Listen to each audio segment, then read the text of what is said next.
We're back for another episode of the MMMtg Podcast. And as always, it is me, Miles, and I'm joined by my lovely associates, Currently. and I, who is also known as Angel. And we are joined, as you might have seen in the title, by the wonderful guest.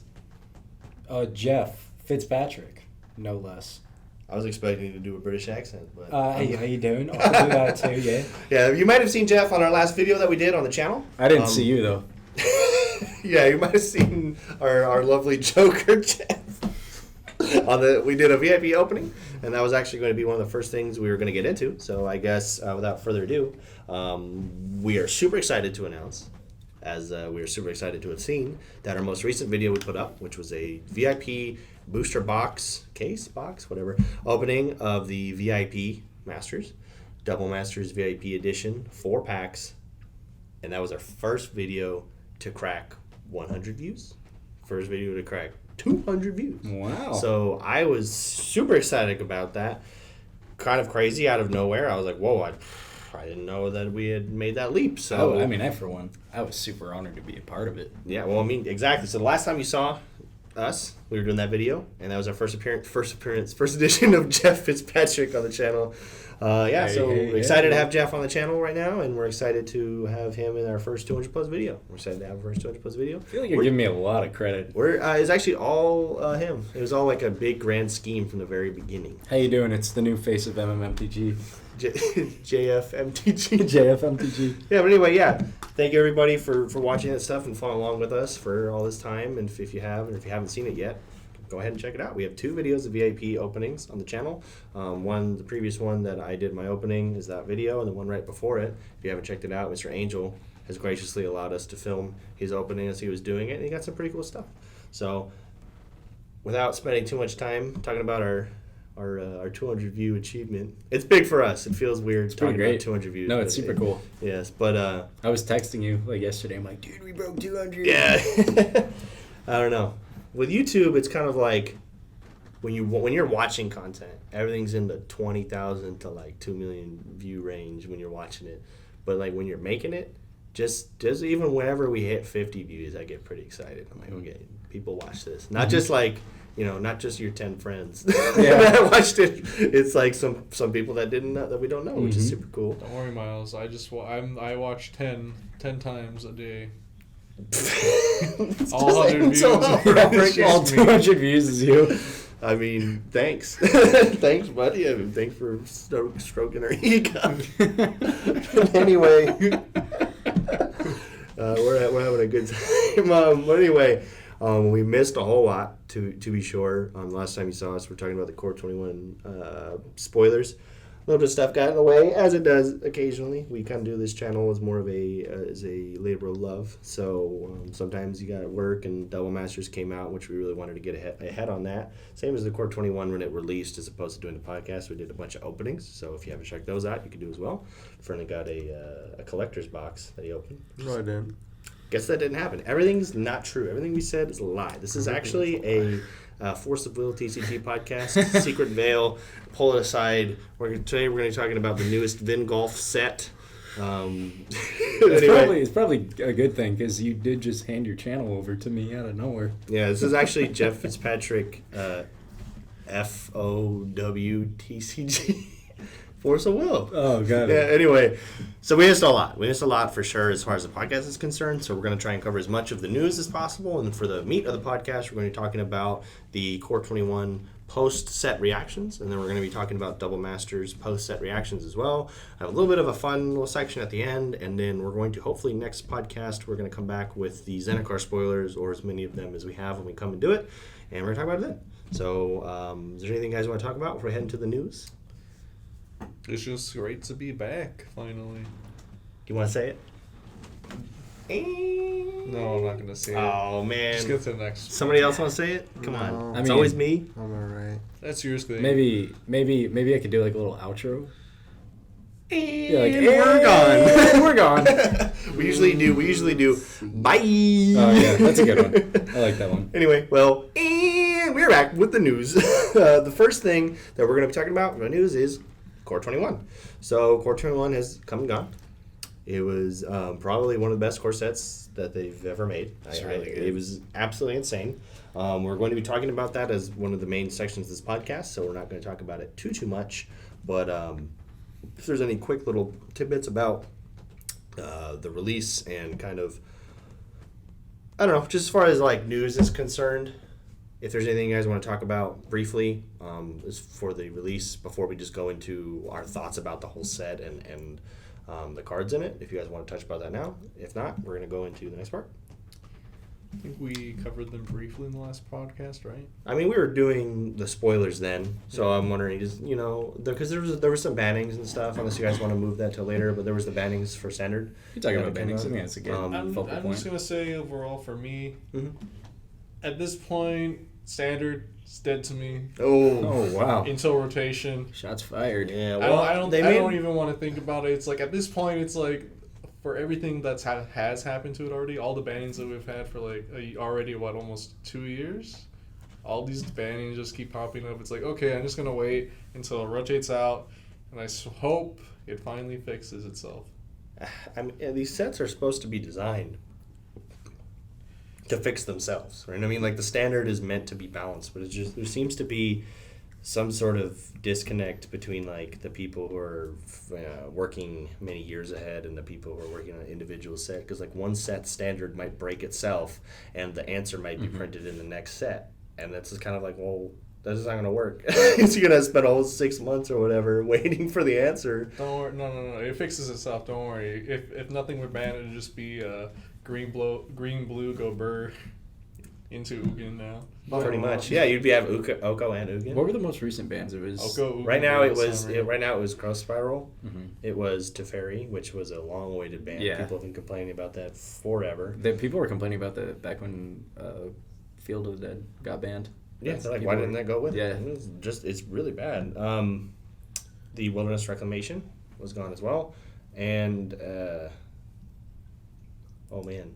Cauldron Familiar? Cauldron Familiar, yes. It was the one that didn't match. The one, there was 3 bannings from like the big decks, like One ban of these things is not like Yeah, the other. it felt kind of like out of place Yeah. because like Cauldron Familiar and that whole combo with the Witch's Oven was pretty powerful, but it didn't feel totally oppressive. But I guess if it was such a large percentage of the field, I guess it had to go. You know what's funny though is I was thinking about that, and the defense for that deck I kept thinking of was Teferi, and then they started making sense why they banned it. They didn't want one to take over like right after. Yeah, exactly. I guess that makes sense. I don't think the defense was Teferi, because what would you do in speed with the cat combo? Look, man, It's about bouncing the Cauldron, right? I mean, you bounce a Cauldron, but they immediately just play it again. Because every time I played but against that deck, they had like 1 or 2 mana for most of the game. When they hit 3, they're trying to cast their thing, so it's kind of just like interacting with them at all. I don't know. All I remember hearing is that cat combo essentially was just pushing out the other decks that could try and take down the ramp deck. But so it was like you have to at least be this tall essentially to ride the ride. That makes a lot of sense. I don't know. I mean, no matter what was their precise reasoning behind closed doors, these cards are gone, and I don't know. Personally, I feel like the format's gotten a lot healthier. It's still a whole lot of how fast can I get out Ugin? Yeah. Or how effectively can I protect Ugin? But there's some cool decks coming out, like Blue Red aggro is kind of back. Like, is it Spellslinger? I saw a weird deck that was running that with like See the Truth. Just try and find out all the ways to try and abuse it, which I thought was kind of cool. Sultai Ramp is, I think, the biggest deck right now, which is pretty brutal, but I wouldn't say it was as bad as Bant Ramp, because at least you can counter their spells. I just want to imagine standard at this point. Everyone's like, you can imagine having like a Pinewood Derby. Everyone brings their wooden car, and then some guy brings like a CO2 powered derby cart. You know what I'm most bummed out about, if I got any Jeff fans out there, they'll know that I love mono red, and with because there's a lot of good mono red stuff that's going to be rotating out with the Ravnica sets. I mean, you still have Embercleave, honestly. Embercleave's amazing, but I'm thinking more like the Cavalcade of Calamity and Kranko, the other one, the Legion. Runaway Steamkin's gone too. Legion Warboss? Legion Warboss. Yeah, just all those Gobelinos. ones. kind of a bummer. I hope we see more good mono red stuff come out. I mean, every set they come out with some heinous mono red card. That's like, it always seems like the mono red cards are way too good. Yeah. But just red as a color and the strategy is pretty easy to hamper if you're like trying to do so. It's just fun. It's the most fun I ever have playing Magic is when I play mono red.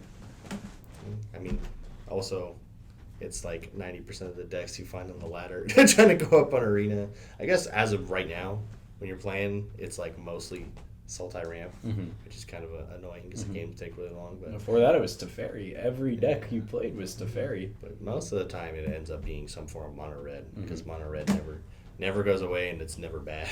Yeah.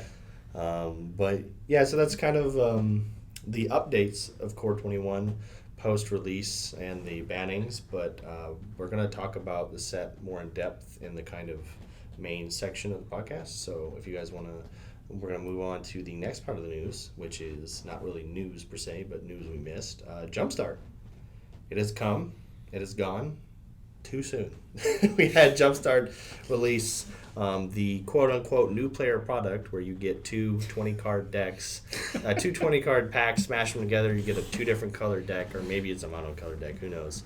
Sometimes one of them's 5-color, I think. But anyway, mash them together, you get typically 2 color deck, and you play against your buddies. And it's a way for you to have just a way to play after only buying 2 packs, and it was supposed to be fun and for new players, but they jammed in a bunch of exclusive rares that you can only get in there that are super hard to get, super sought after, and really expensive, and a bunch of key reprints such as Crater Hoof and Ristic Study. So, insane product. It was supposed to be a very low price point, typical akin to a normal booster box. It is instead $1 billion. Yeah, right. It's super depending fun. on where you get it. Yeah, it is fun. It's so good fun. It's meant to be a fun, casual, sit down, play with your buddies. You don't even need sleeves. That is not what it was. Yeah. What it was is collectors clamor over each other to get the allocation and buy all of it and crack it all because I want another copy of Ristic Study. Well, I mean, when you and I got a chance to play it, and it was fun. It was super fun. And I got Tiny Bones was like one of the only cards I wanted in there, and I just want to build a commander deck with that. But it's like, what is it like? It's like it was like 60 before. I think it's like 40, 50 now. Somewhere there. I mean, that's still heinous. Yeah, it's a lot. It's a lot. It's a lot of money. It's a good card. I think one of the main reasons that the Jumpstart is such a exclusive product is that in the midst of everything going on, quote unquote, and the release of Double Masters shortly after, and the stress of the secret layers being very far behind at this point. Oh man. Jumpstart got cut. There was only, I believe, about half as much given to distributors as far as I'm aware, and the rest of it delayed indefinitely to a future date. So there's not a lot of Jumpstart out there. No. And there will be at one point. But if you want it now, you're going to have to wait. To be fair, in the eyes of Wizards, what would you rather finish printing? Would you rather finish printing Jumpstart and ship what you have? Or would you rather focus on the Double Master set coming out the next month? I would rather they just make double Jumpstart. You get 2 They jumps. did. You get 2 VIP packs. You put them together and you shuffle them. What It's if 2 we- 60-card decks. What if we just restart Genius. and go back to a regular box instead of having 3 different boxes I have to buy when Zendikar comes out? Hey, man, that's a hot take. You can't say that. Hey, Mom. We got to rant about that later. Yeah, we're gonna touch about that. Kind of going off what you said real quick. That is with everything that was coming out, because we got a lot of product in a really short amount of time. So I was talking to someone just recently. I can't remember who it was. It may have been you. It was like products are getting overshadowed by other products, and I think they weren't ready for Jumpstart to cast such a big shadow, because it's really, really good. It's really fun for players. It's really good for collectors. It's just a good set. Yeah, like I said, it wasn't what it said it was going to be. Yeah. And a lot of stores also actually under-ordered because they thought it was just a new player fun product, and that's not something that, when you can't play in store, that might not be something that you'd imagine people wanting to do. But without any more on that, that was Jumpstart. That's the story of Jumpstart as we know it right now. But like I said, we have a lot to go over, so without spending too much time on that, the next topic we have is Double Masters. as we've mentioned a lot, Double Masters. If you somehow have not heard of it yet, Double Masters is the newest master set where you get 2 rares and 2 foils. Pretty cool. And it also includes a box stopper, much like they did with Ultimate Masters, with cool borderless alternate arts of some of the exciting rares, mythics, and commons and uncommons as well.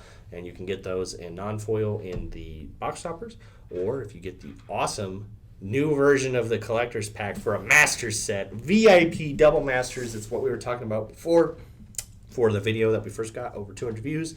Double Masters VIP edition, super crazy 35 card pack with a bunch of full art lands and foils, and all the other cards are foil, and you get 2 foil rares, you get 2 foil borderless. It's absolutely insane. It's Not 2 foil mythics, though. Yeah, exactly. You do not get 2 foil mythics. That's a whole nother can of worms on its own, but we're not going to touch too much on that one. But that is Double Masters. That is what we're going to be talking a lot about in the main part of this podcast as well.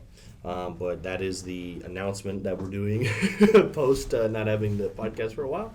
So into more recent news, stuff that's kind of like, okay, we're done catching up. Let's talk about things that we've just learned very recently. Secret Lair surprise drop. Prime Slime. Yeah. You guys seen this one? Yeah, baby. I did. Prime Slime is a new Secret Lair drop that they dropped. They announced it really quick and immediately dropped it. 24 hours, boom, it's gone. I went to go buy it. I was in line for like 3 seconds. Normally, when you're in line for Secret Lairs, you're in there for like 10, 20 minutes. Yeah. 3 seconds, boom, bought it. You Done. told me, you're like, hey Jeff, you want to get one of these? Like, I'm already here, dude. It's insane. I think it's the first time they've ever surprised us with one of these, but it's super cool. It's got that Adventure Time kind of art style. I mean, you guys all know I'm an aspiring artist myself, yes. And I really love that simplistic kind of art style, and the super vibrant colors reminds me of the 90s, bro. Oh, yeah. I didn't I even think wasn't about born that. then. You weren't born then? Fernie's actually 2 years old. He's a hyper sentient 2-year-old. He's got the Benjamin Button disorder.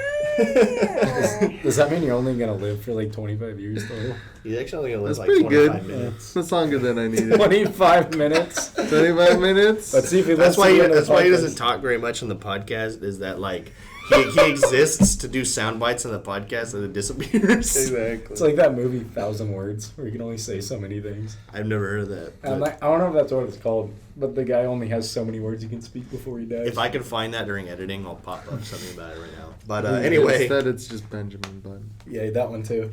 anyway, we have Prime Slime. It is 5 cool slime cards with interesting arts. We've got Acidic Slime. We've got the Mimeoplasm. We've got Necrotic Ooze. And we've got Scavenging Ooze, of course. It's got a piece of pizza, which is hilarious. Mr. Scoos. We've got Void Slime. And that's it. I said them all. So that is Prime Slime. It was $30. You are probably hearing this now. You're probably not going to be able to get it for $30 on the secondary market. It's a lot of really cool stuff with cool arts. I don't recall if they're foil or not. But, yeah. So that is Doesn't matter. Are They're we cool. still getting Planeswalkers in that? I don't know. Do we know?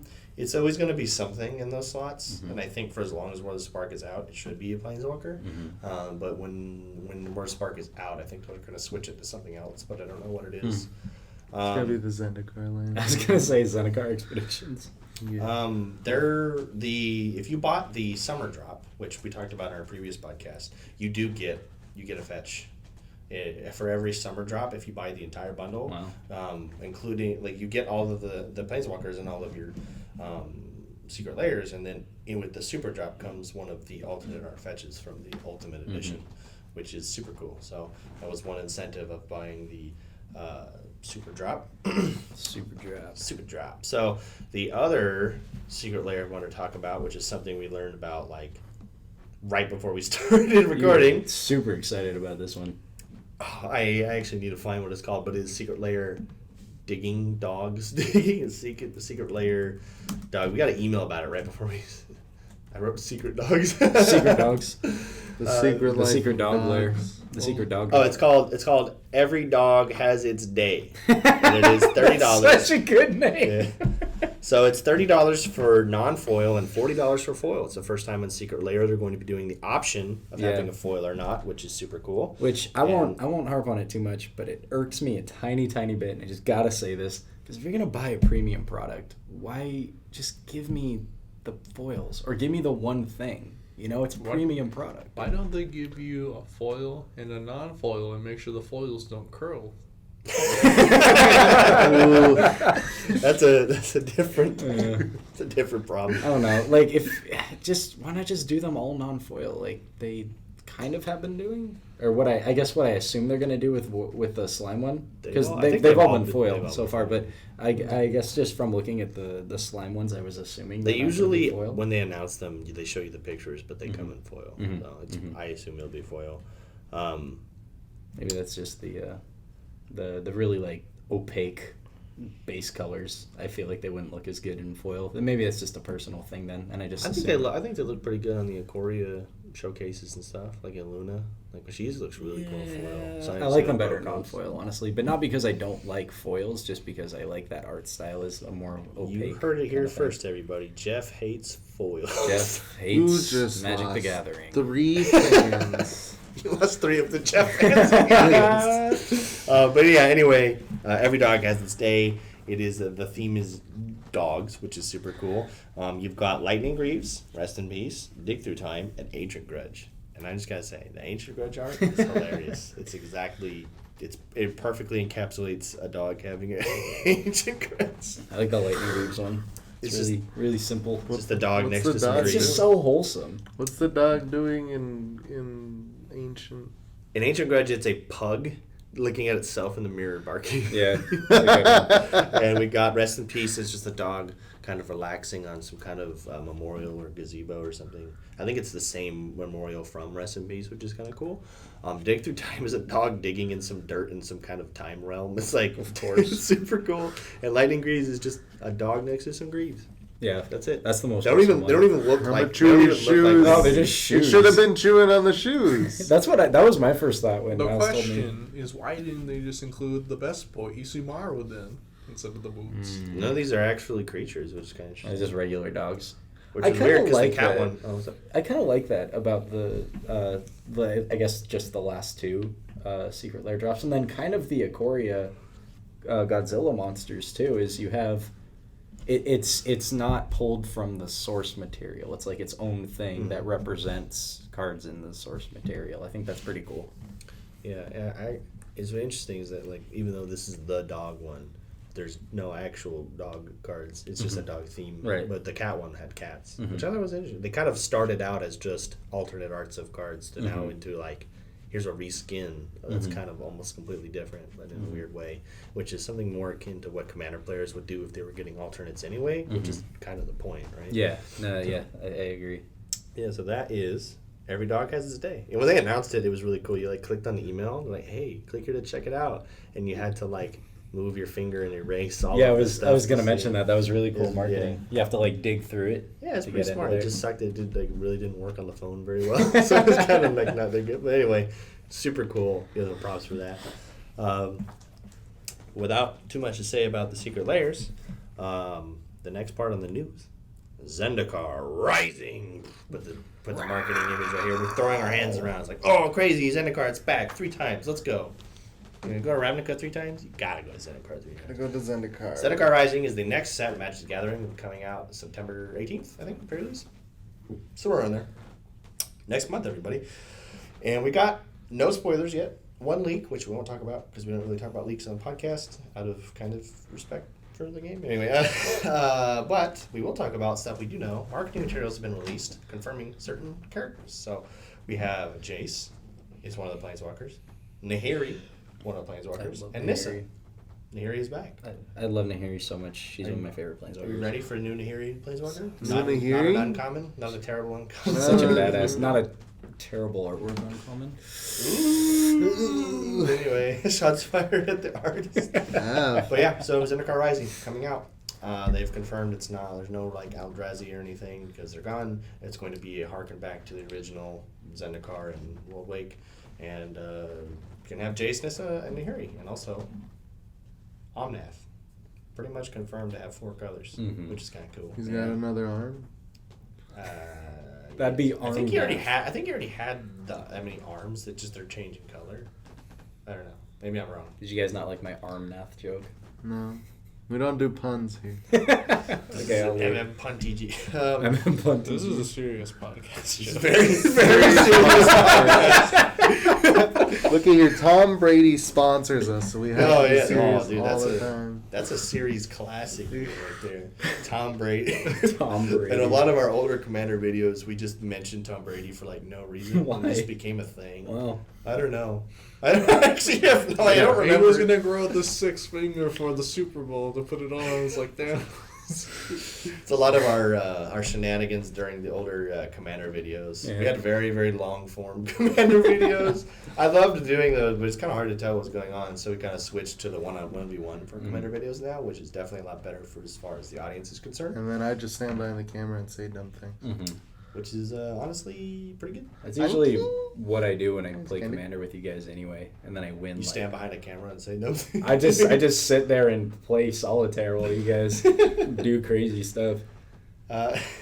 Anyway, without talking about Tom Brady too much, Seneca Rising. Barely mentioned Tom Brady. Dude, this is now the Tom Brady podcast.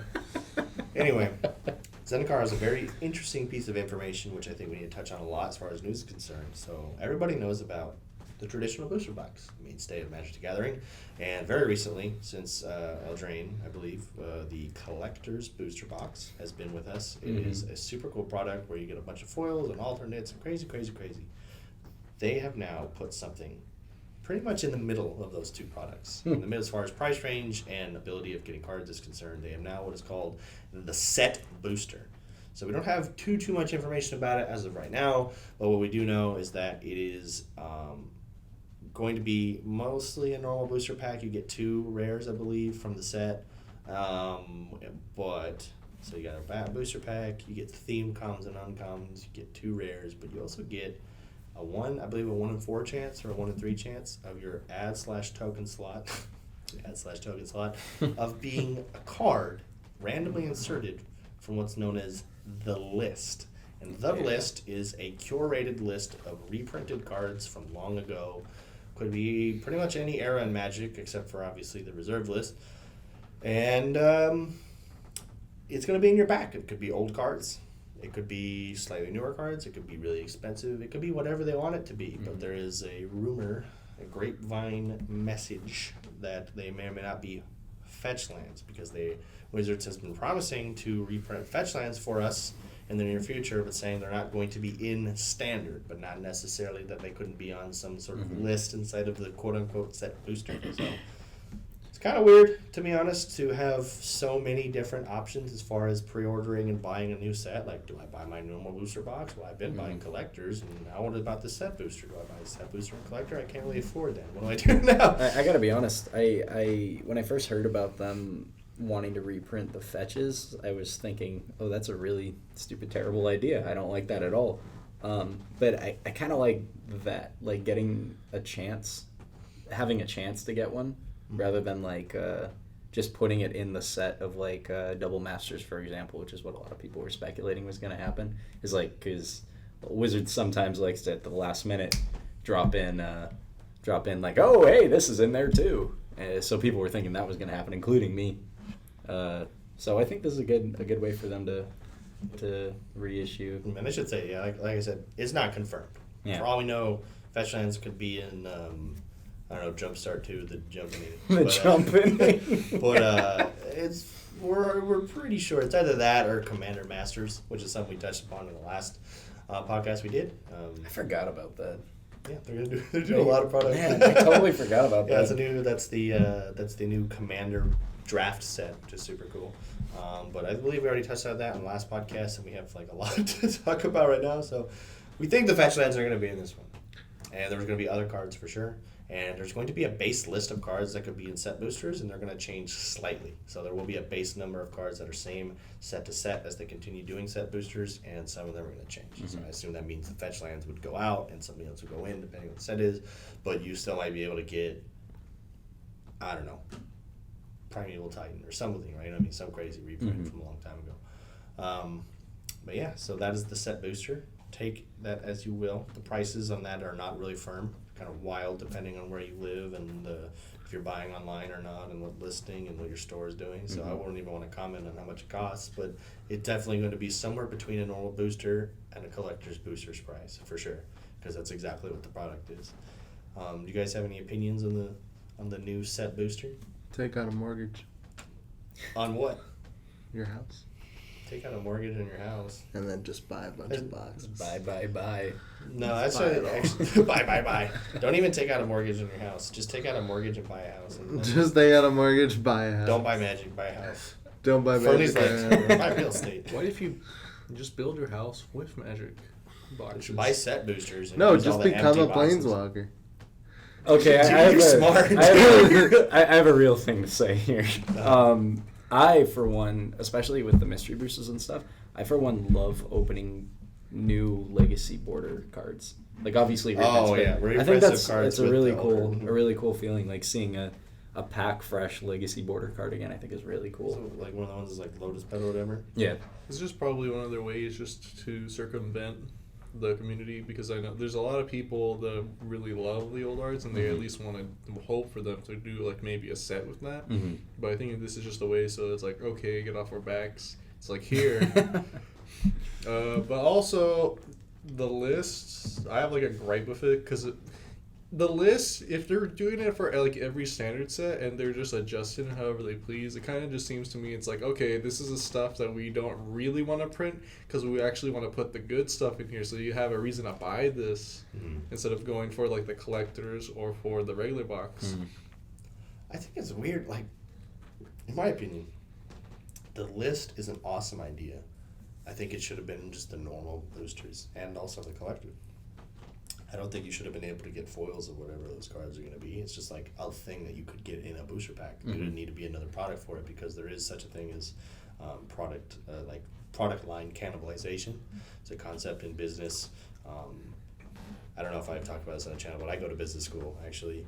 But the idea is that when you start diversifying your product line too much, you end up just making products that don't generate new sales. They just take sales away from your other products. So it's like a concept of, I mean, because me and Jeff work at a game store here where we are at, and you could see it obviously. The same people come in every time when a new set releases. This person reliably will come in and they'll buy a booster box or two booster boxes. Or recently they'll be like, oh, hey, I'm buying 1 case of boosters and 1 collector's box, or I'm buying 2 collector's boxes. That's because that's what their job, they have their style of living, that's their budget for Magic around this time. So you releasing a new product is not going to suddenly make these people have more money to spend on Magic or allocate to Magic for that time. So I'm just kind of worried that this is just, it might do well, especially because it's a new product, but it might start making the collector's boosters or even the normal boosters just not do as well. Because I've seen that a lot with the release of the Core 21 set. On that weekend that were released, like, we sold more of the collector's boosters than the normal ones. Yeah, we sold because a the lot. normal boosters, it's a good set. It's just not as exciting, you know. I want to open that collector's. I want to get that foil. Now it's gonna be. I want to open that set booster. I want to get that list. I want to get that fetch. I want to get that whatever. Not just So- that, but prices. Say what? Not just that, but like the value of cards. Yeah, you just get aren't as way much. more value per box. Like the EV of a box of Core 21 should still be the same. Like, it's a $100 product. You should still be able to, on average, get around that value or slightly under it. But it just doesn't feel that way anymore when you're opening. You're like, wow, I opened this Solemn Simulacrum, it's $2. Yeah, right. But if I open an alternate Solemn Simulacrum, it might only be like $1 more, but you feel, You feel like, good about I it. got it. All the alternate. I guess a lot of that boils down to, like, I don't know if sentimentality is the right word, but it might be just like personal preference, I guess. I don't know. It's just all about getting the flashiest thing. Yeah. You know what I mean? And now the collector's booster is the best way to do that. And now the set booster is the best way to get, which is weird because you think it would be the collector's booster would be the way to get the list, because that's the flashiest thing is whatever's on the list.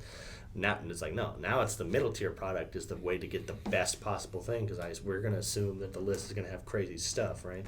So I mean, it could be. I mean, they already showed 3 of the cards. on the list, Yeah, I didn't see that. Yeah, I think it was one of their articles. I forgot what they were. You can probably look them up right now and put them on the screen. I think 2 of them were uncommons. One was a common, one was an uncommon.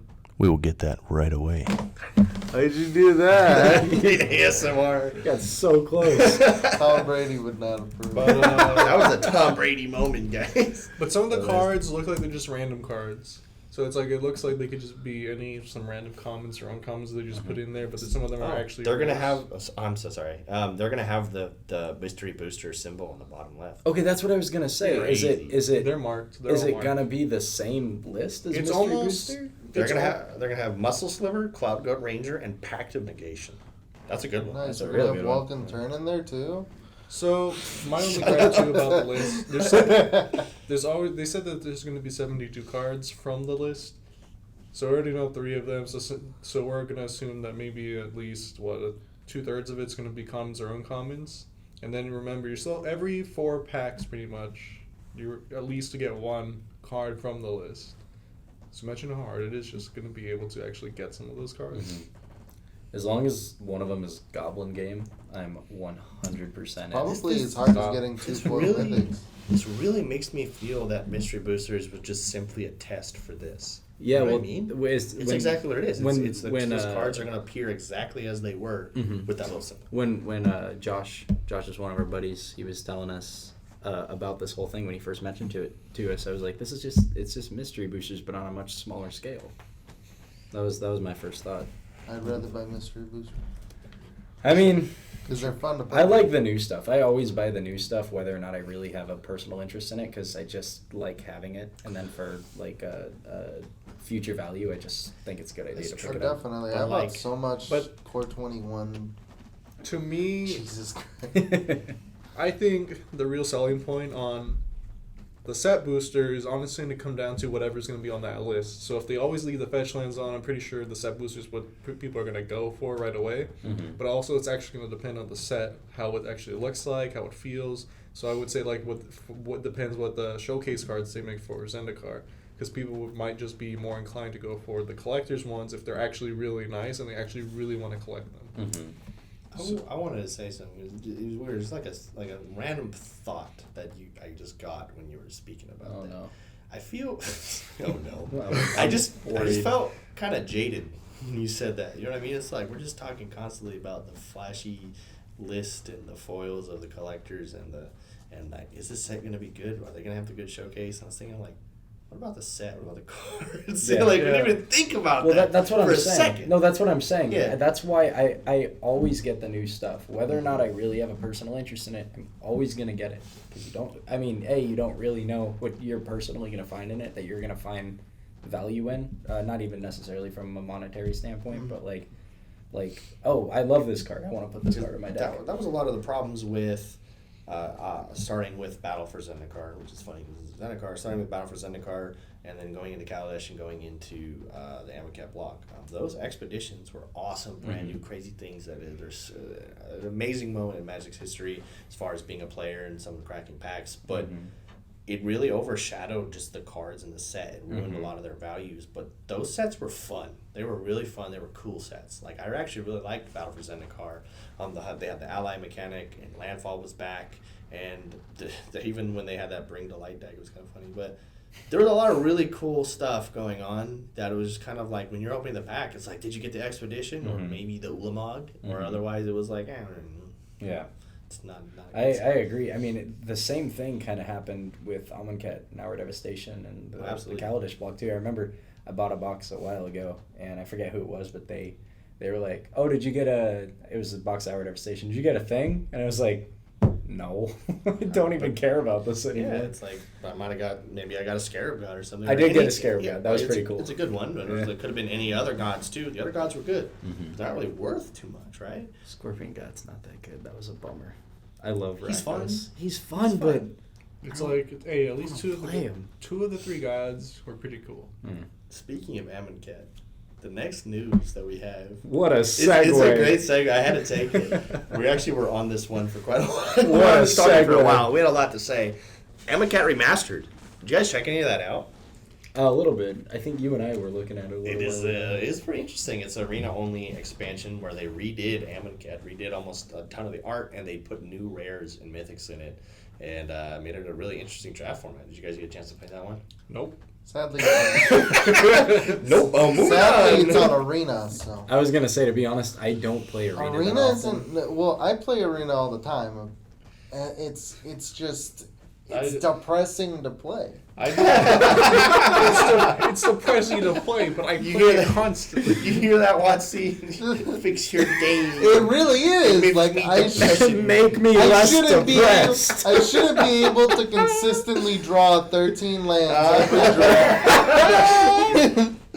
I think Watsy should implement like every 10 minutes when you're playing, you just get like a little bump. Yeah. your, Wow. computer, your computer extends a needle. Like, Whoa. Thank you, Watsy. Appreciate. Can we talk about on this podcast? No, I don't know. Okay. you're not supposed to. Maybe we'll censor that. What's our censor noise for this podcast? Whoa! Yeah, Sauce. we'll use that. There you You'll hear whoa, or you'll hear maybe that. We'll hear Angel's Wraith. Angel's Wraith noise. What? Wait, what? That's not the sound wraiths make. I Remember? know. Oh, the Wraiths. Say, hey, in sir, my is that your card? in my fantasy games, wraiths are called wraiths because when they're flying down a corridor, they're going wraith. What the- Nice.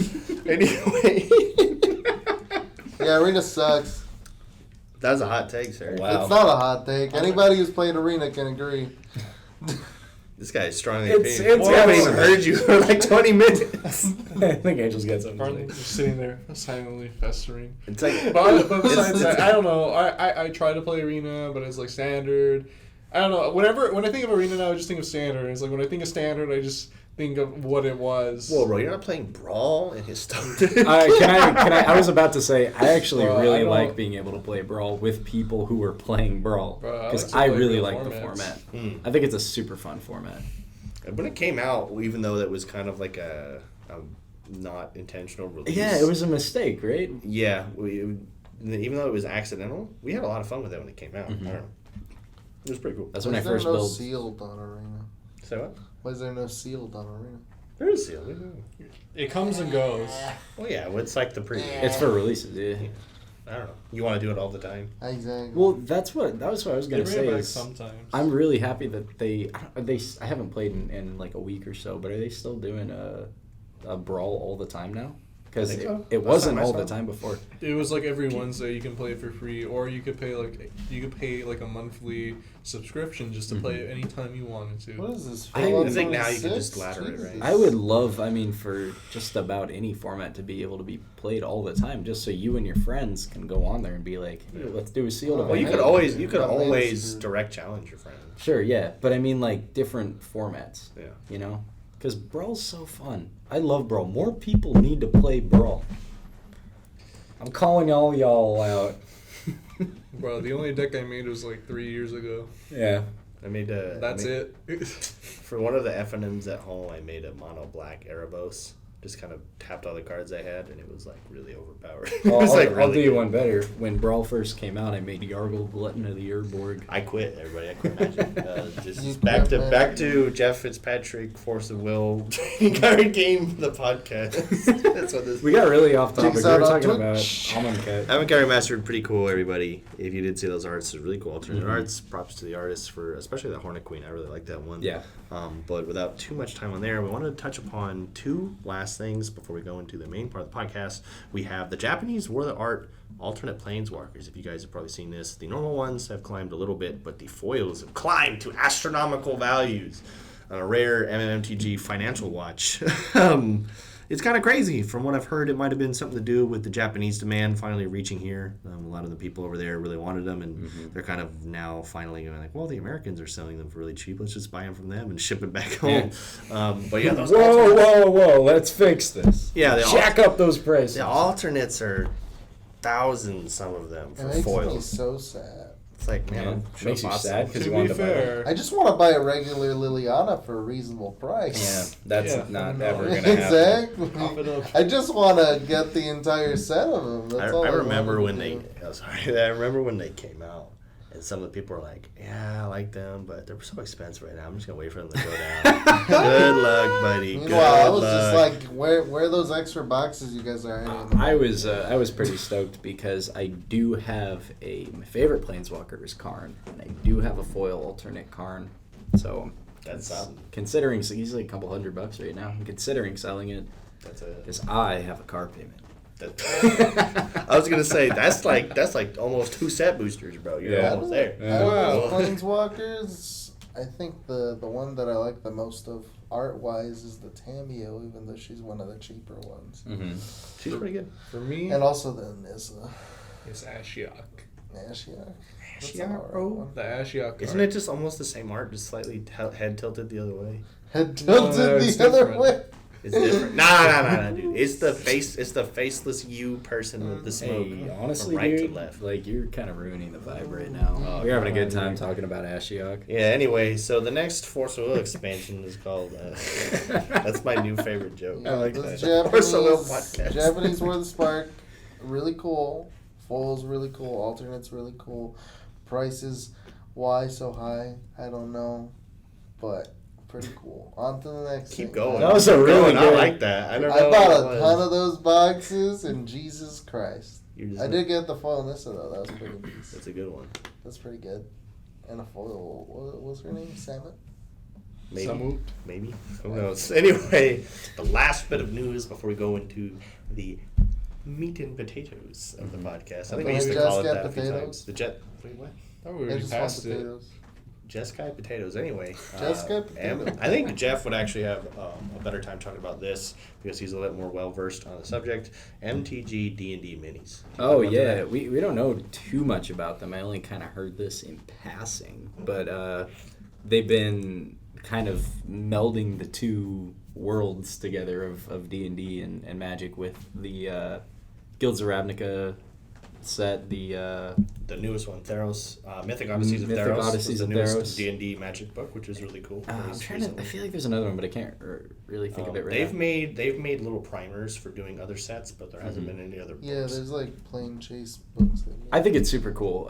I think the guilds were like a perfect thing to implement because it gave players a little bit more freedom to kind of help write their backstory and stuff like that. Especially a lot of people like to play soldiers, and so Boros Legionnaires are a really good go-to for that.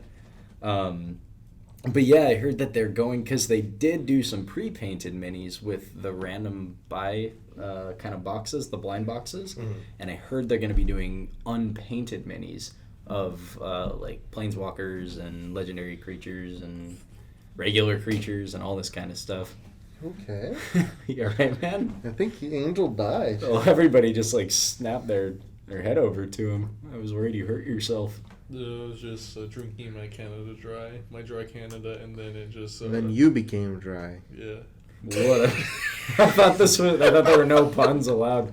I was trying to hold in the burp, and then the knock. That's good. But anyway, That's high quality. Right? won't harp on that too much. It's a really cool thing, I think, and I think a lot of people are gonna have fun with it. Magic players and D&D players, because I've always noticed kind of I don't want to say a distance between Magic players and D&D players, but there's definitely kind of like a thing there where some people are like, oh, they're playing D&D, don't worry about them, and then D&D players would be like, they're playing Magic.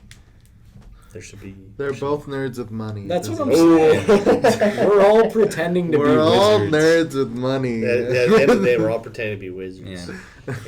Except for us, because we play Force. Because I'm We a real pretend to be- wizard. I don't pretend. You're a We real went wizard. two different places with that joke. I was going to say we pretend to be anime characters. I'm going to force a will that statement. I'm gonna stifle this conversation. Oh, Miles just got up and left. Out the door. Anyway. Yeah, I think it's a really cool thing. I'm excited to see more about it.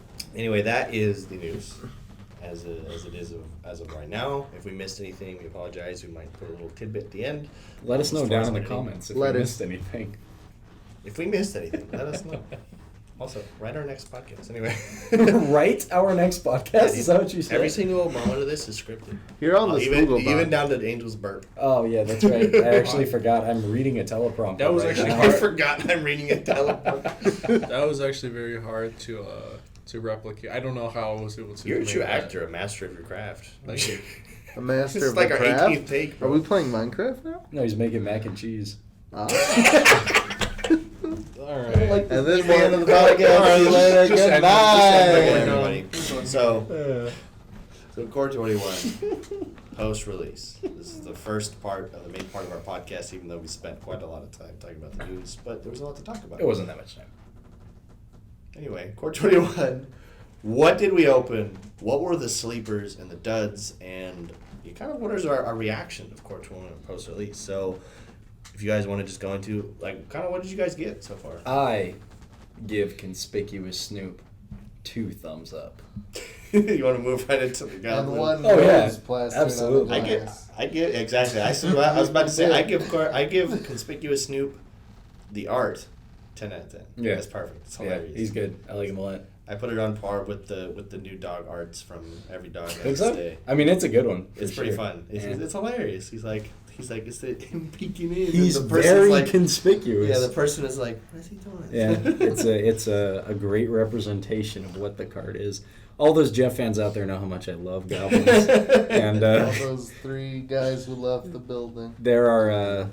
I guess really just the 2, because the other one was Muxus and Jumpstart that just came out, but those Brash Taunter and Conspicuous Snoop are super, super good additions to any one of y'all mono redheads collecting goblins. Mono redheads. I I'm like gonna that. leave now. See you guys.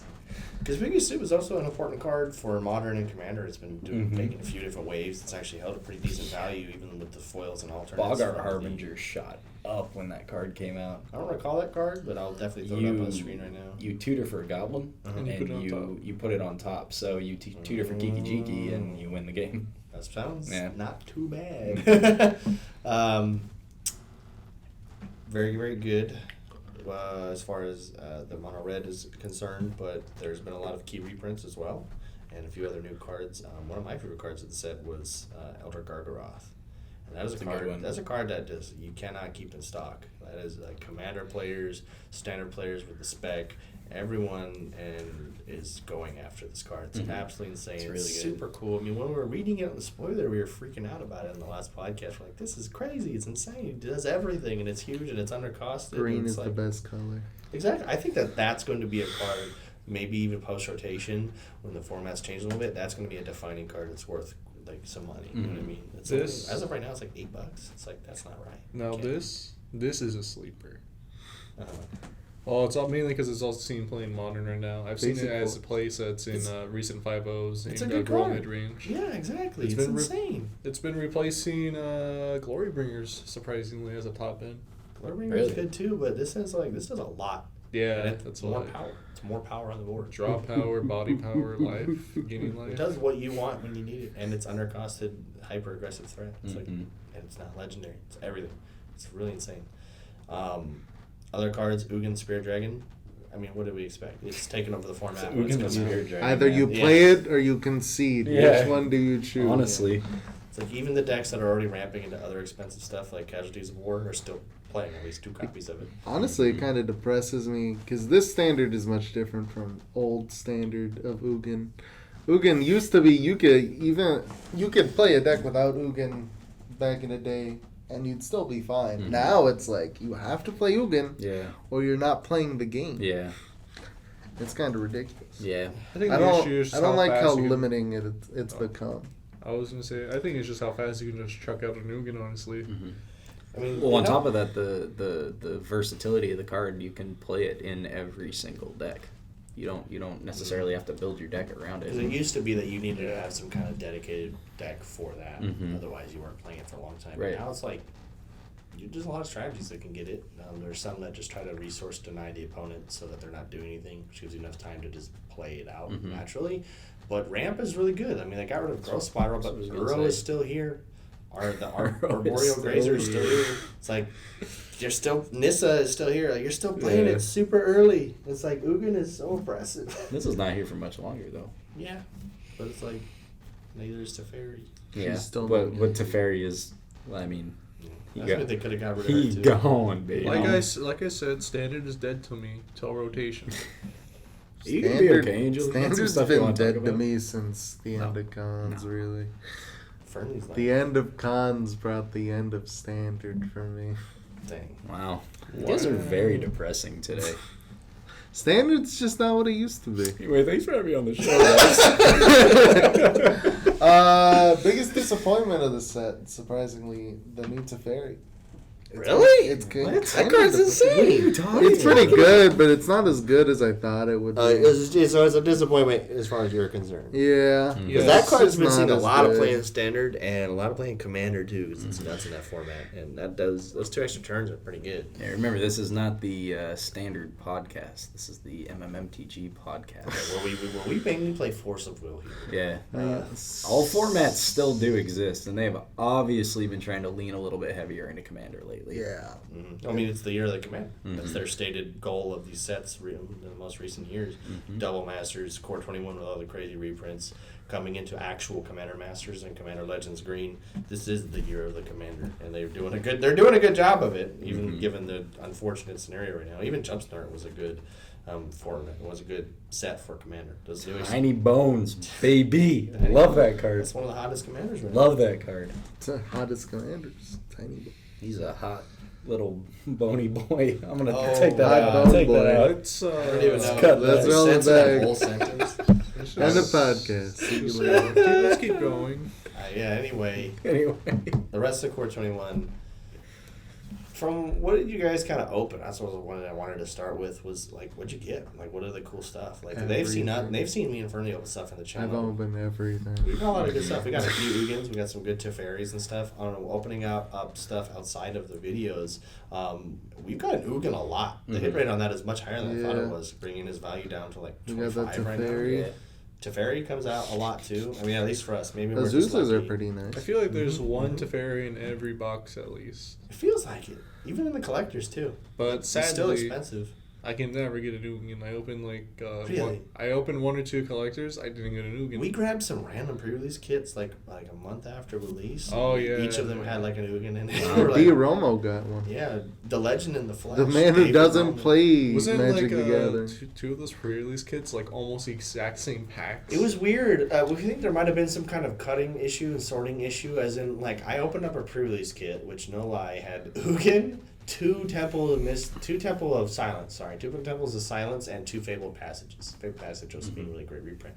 But it was like the 5 of the rares were, and then so there's that, right? And then our friend David opened up a pre-release kit, which was Ugin, Fabled Passage, and Temple of Silence, and there's 2 pre-release kits were right next to each other in the box. Mm-hmm. We're like, what is the hell going on with these sheets? Let's do it. You know, I know it's a little bit off topic, but we opened up some Double Masters stuff, and you got Mishra's Bauble. There was like 2 packs in that video. Mishra's Bauble and Metamorphose right after each other, right? There was more than that. There's like a string of like 4 cards, which were exactly But the okay, so same. here's the weird thing: is I went home and I had bought a pack and I took it home with me, and my buddy and I opened. We got a couple of them, and we opened one of them, and there's a Mishra Bauble and Metamorphose right next to each other, and it happened like 4 or 5 times in a row. It was crazy. It was like, it's kind of worrisome. Yeah. I mean, I'll say They're we getting opened kind of lazy. We opened a ton of mystery boosters, which is a massive set. It was like 1,000 cards or something like that. And almost every box we had the same mythic set. Like, I can't tell It's you how many funny. copies of Kiki-Jiki we have. How many Goblin games did I get? Oh yeah, we got Goblin Game with Kiki-Jiki every time. What's her name? Marchesa. We got a bunch of Marchesa? Marchesas too. We got Crazy. 3 copies of Teferi to Portal Market. Yeah, that's hilarious.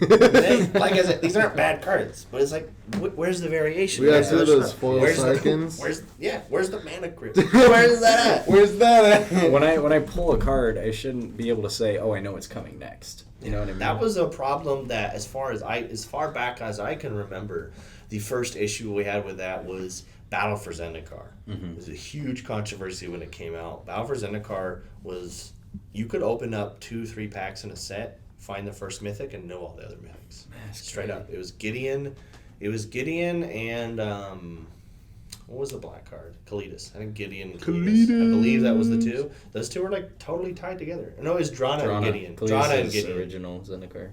Kalidas Traitor Get was an Oath of the Gatewatch. That's what I'm thinking. I'm thinking of the black mythic from Battle for Zendikar. It's Drana. Okay. So if you open Drana, you're like, okay, I'm getting Gideon. Yeah. Gideon was the hot card at the time. So it's like, so you'd be cracking packs in the shop, and you're like, oh, Drana? I guess I'll buy the rest of the box. You know, I know I'm getting a Gideon, which at the time was like, what, $40 or something like that? Probably. That was insane in standard. It was like 0 to make it 2/2, and then he like plus to turn into a 5/5, minus to like Glorious Anthem permanently. It's like, oh, that card's nuts. Mm-hmm. As Fernie was saying earlier, con standard and going into the BFZ cons era, those are Best some of the best standard decks that I standard ever ever. remember. Yeah. There's like crazy stuff. You know, going on back it's then. so crazy going like, oh, I got turn 4, I got an 8/8 and a 5/7 flyer. It's so good. So now it's like basically. Now I'm it's like, turn- I can't even play my turns No, sometimes. but now it's like the best thing isn't like 2 crazy creatures on turn 5. It's like Ugin on like turn 4. It's like, oh no, Yeah. that's not the same. It doesn't feel as fun. It's- It's going back to even when they banned Emrakul way back then. It's like they literally said, yeah, it just isn't fun. Mm-hmm. It's like, I don't know. That standard was different too because there was protection still. You still had creatures with protection on them. Mhm. There was ways around archetypes. The only protection printed was on Emrakul. They were very against having protection on any creatures. In cons, there was. I think he's mainly talking about cons. I don't know. I'm talking about that cons era where the protection was there. Which protection?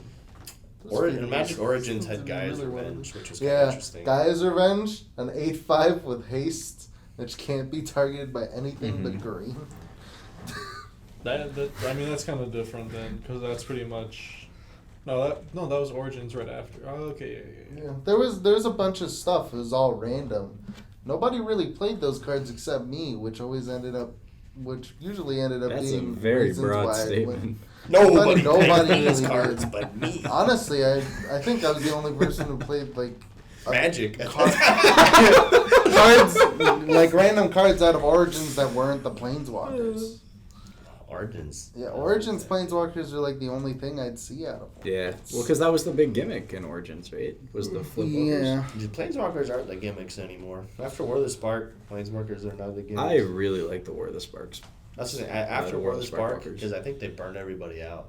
After War of the Spark, like none of the Planeswalkers have been that exciting, except for like Ugin has to be exciting, right? Yeah. Teferi's That's not been fair okay. because he's a reprint. Yeah. Yeah, that's like what is it? What do they print? What do they Lily- print after? Lily and War of Teferi the are really Spark? cool in Core 21. Yeah, I but think they're Garrick is the super cool. present. What Teferi is good. You're what not Planeswalkers wrong. did they print after War of the Spark? That's what I'm saying. Like, what's Oko. get that out of here? He was a mistake.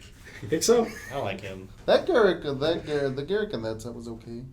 I like Will- that one. He's Will- always been overshadowed by Liliana from War of the Spark. Though. Will and Rowan Karen are third trash.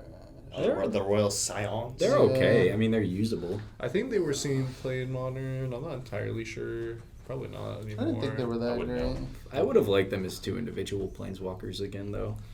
That would have made a little bit more sense. Yeah.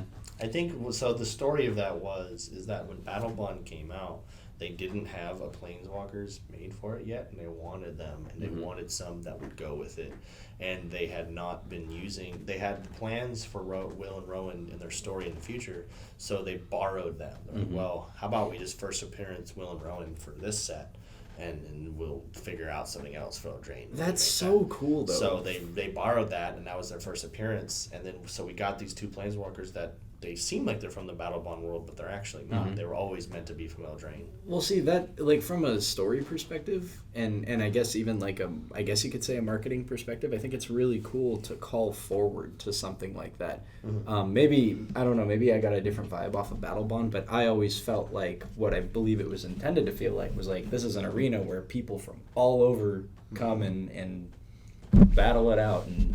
It's just like Future Sight. 2-headed giant MTG fun. That was a good set. I really like Battle Bond. It's like Future Sight. It's like here's things to come. Mhm. You better get excited. Mm-hmm.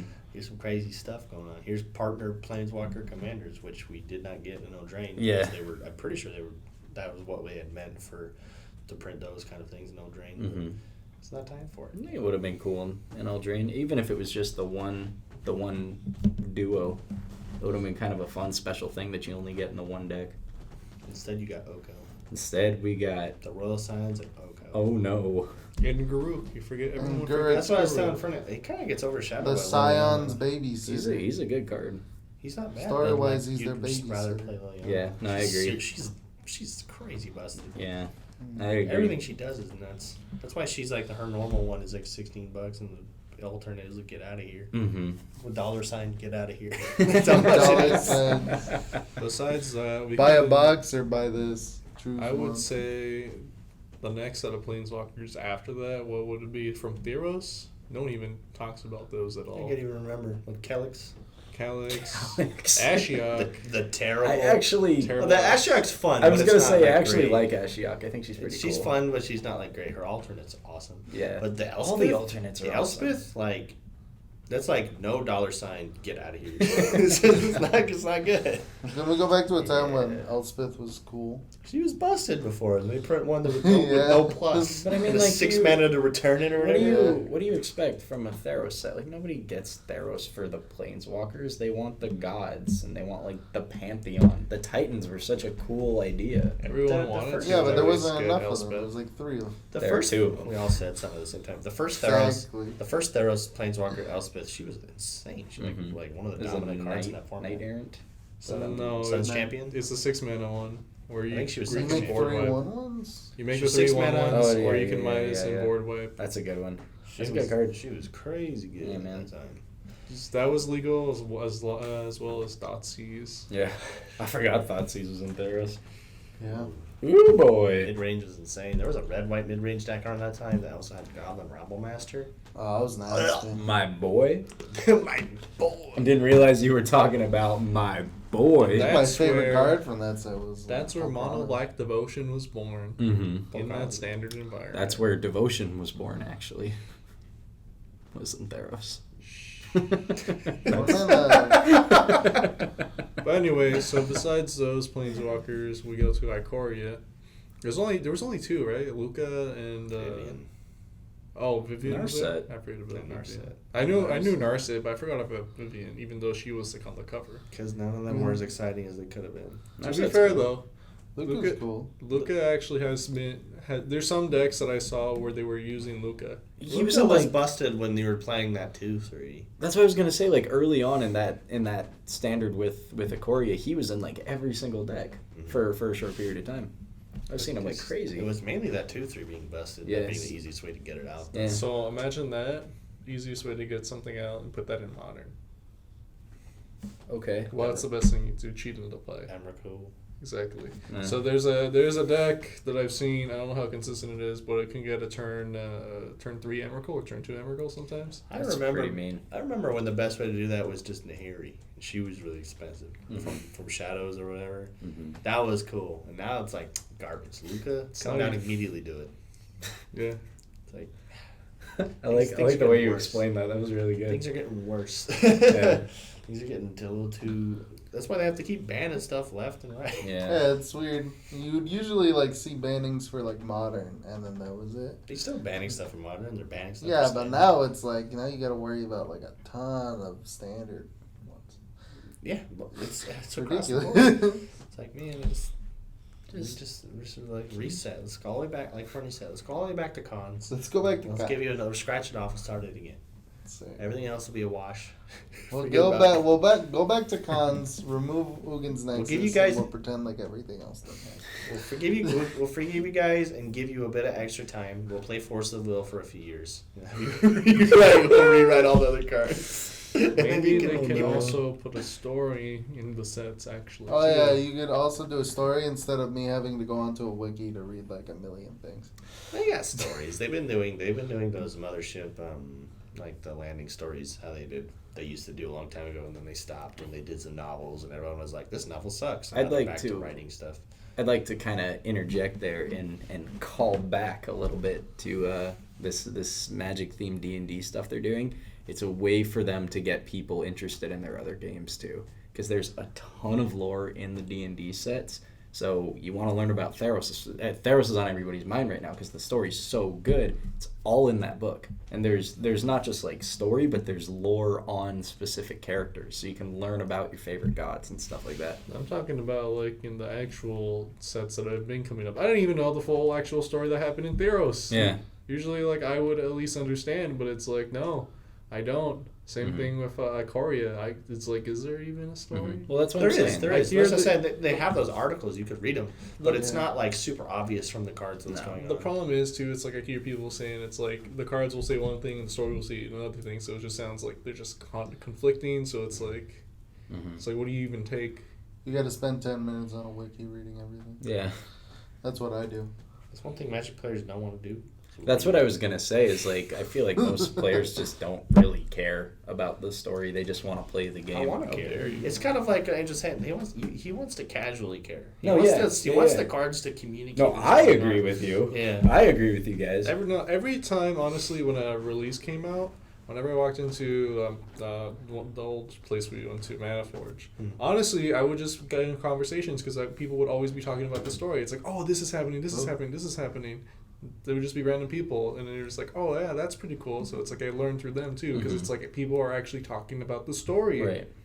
I think every like game store has those crowds so that are like hyper interested in the story. Yeah, I don't but think it's that's like- ever gonna go away. But it's like, do you even see anyone talking about the War of the Spark story? I find more people talking about the Force of Will story recently. It's like the War of the Spark story. It's like no one even likes the book. It's like what's really happening? That It's book like, was a Yeah. huge issue. Like everybody, even people who didn't read it, are like, "You hear about how bad the War of the Spark book was?" It's like that's a bad rap. That's a Yeah. really bad rap. It's like everyone's talking about how bad it was too, but it's like no. It's like, do you even really care? Do you even remember any of the context of the story? Yeah, Because I remember a lot of the Shadows story, for example, all the BFC story, all of the Aether Revolt story, all the Amonkhet block story. I remember all of that because And the people would Hiri always going- talk about it. Like, What's funny is Yeah. that the War of the Spark was that coming to a head, and it was just felt kind of anticlimactic as far as everything's concerned. At least from where we're sitting. Maybe everybody else has seen it, but I don't know. It just kind of didn't feel like I don't know. It didn't feel like the end game that it was supposed to be. That's interesting you say that because I was thinking while you were talking just now, Angel. I was thinking like it didn't represent what it was advertising very well at all. It's the War of the Spark. It's this great thing, and it's just kind of this is something to read. I would have loved if there was more thematic cards mechanically, kind of like they have Despark, but that's just a removal spell, right? Like if there was maybe some way for you to like turn your opponent's planeswalker into like a land, kind of like in prison. I was or gonna something. say like steal a planeswalker. Or something like taking its spark away. Yeah. Now it's a creature or something. Yeah. Like something funny so that you could see mechanically and on the art, this is what's going on. Like this is a real danger. You know what I mean? I never felt the danger urgency that they wanted to communicate. It was like, well, obviously the heroes are going to win. It was Right. like, well, maybe some cards where the heroes aren't winning. And maybe one of the issues is that it's just one set. It's just, one set to communicate that whole giant battle coming to a head. But because, like, even the Guilds of Ravnica story is supposed to be leading up into it, but There's no building. don't remember anything from that story other than the Kaya. I think Kaya took over Orzhov. They were there. Something happened. Something. Something And then with later she Orzhov. let all the ghosts out, I think. Yeah. I know Why Krenko did- was there. Why did he was present. He was breaking into buildings and stuff. That's all. That's it. That's all he was doing. You can see they also don't care about the stories anymore too. Because remember, back in Kaladesh and Amonkhet, they said they made cards that were like spotlight cards for the story. Those are cool. Yeah, They those really are cool. helped you guide you along. Because there are articles and you could read the story. But it's like sitting down and reading like a 20-minute novel or whatever. It's like it used to be. That's like, hey, what's going on with this story? And some guy's like, well, I was looking at the cards and I think this is what's going on. It's insane. Well, that's I think what you guys are saying is it just needs to be more available. Yeah. For like casual players to check out. And Yeah. it has to be good. I remember. Okay, hold on. Let's relax for a second. Don't make me whip out the War of the Spark novel for I'm you to gonna read. me whip out. I'm gonna stifle that statement. Oof. I remember a time when there used to be flavor text on cards. There still is some. Damn, this flavor Still text? is, What do you but mean? It's like Still is some. irrelevant. It's like. Have you give read me the something. Colossification flavor text? It was something like, turns out the case of the destroyed store and the missing cat were related, or something like that. Nice. It's a good one. But it was interesting. I'd be able to like read flavor text for like an hour. Yeah, no, I agree with cards. you. And now it's like, some cards don't even have flavor. Now it's like it's kind of older, but Gideon may have lost his Searle and his honor, but he knows a bad guy when he sees him. He punches him. One of my favorites was pretty recent. Maybe it was Core 20, but it was I can't remember what the card is called, but it's Gideon flying on Ob Nixilis. Like he's riding Ob Nixilis. Unlikely Aid, yeah. Yeah, and it says like, no one will ever ride me again, Gideon. I love that flavor text. It's so good. Yeah, I found an article right here. It's episode 90, The Sun and the Moon. This world was formed eons ago by the high gods of ancient Valhalla. The gods chose proxies and placed them inside this world, having to fight in their stead. What are you doing? This is the Force of Will story. Are you talking I just about found it real this? quick. Dude, Hey, they got some sick art going on with they this. get slapped with that claim, dude.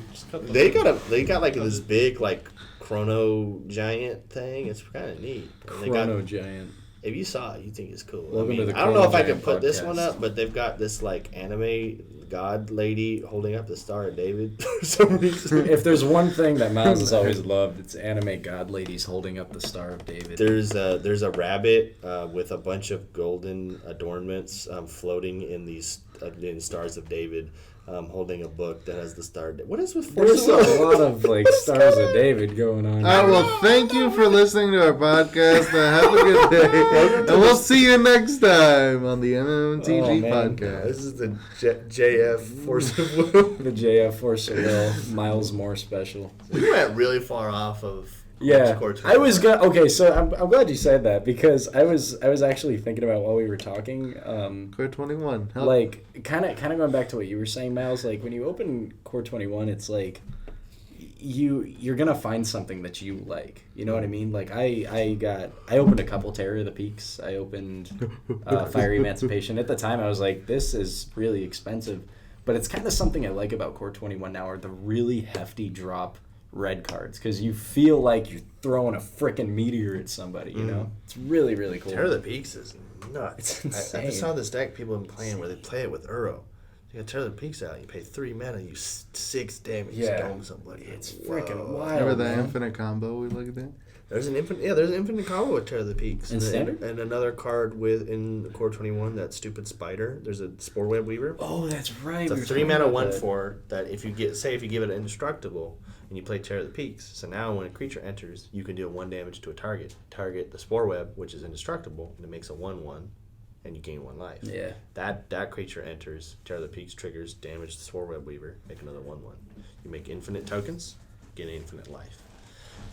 If you got haste, you can win that turn. If you don't have haste, you're at infinite life. So I mean, Dude, hopefully imagine can if you win. had veto.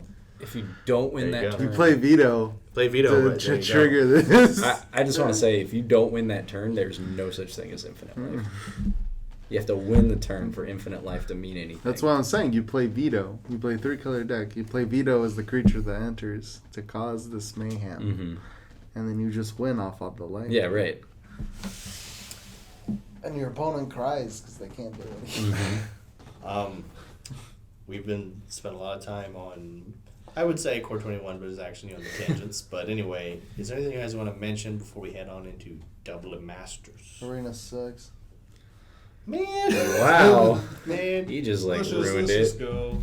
Tom Brady is not happy with you right now. Tom He Brady just left the texted me. building. Tom Brady just texted me. He said, just cancel it. Just cut it.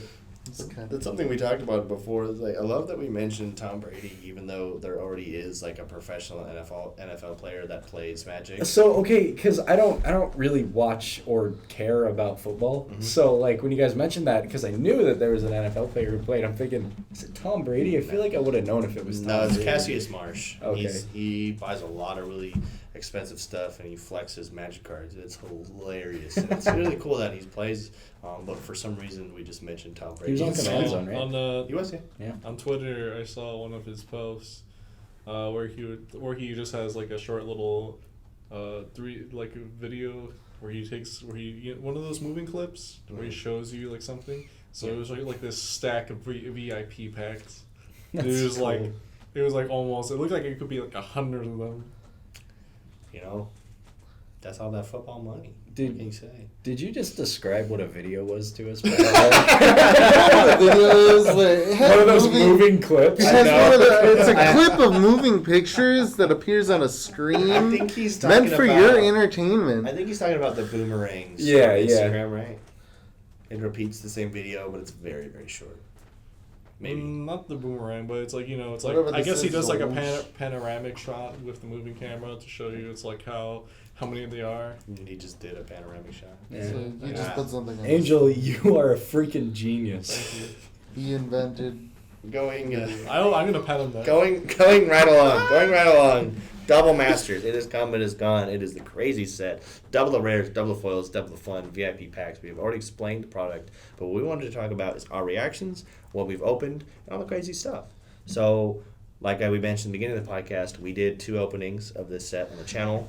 Double Masters, VIP. Absolutely insane. Those foil alternate borderless crazy cards are something that's going to be very sought after. We got some good stuff, and that video that we uploaded was our most watched video of all time, which is really awesome.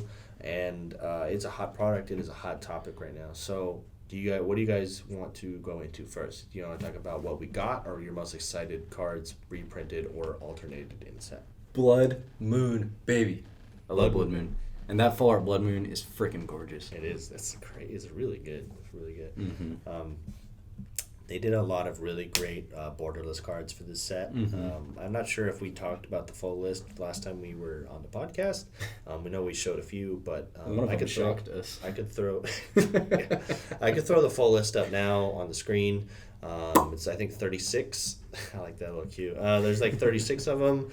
They're all absolutely gorgeous, and they come in foil if you're opening VIPs, and they're very, very good. I personally got a few of them. Jason Mind Sculptor being most notable. Meddling Mage is a really cool one too. Oh, it's like the cheapest one too. I love it. I That bought artwork's some so of them. cool. I It's bought like some if of you them. want it, that's great, but I don't want to open it at all. No. There's a couple of those in the set.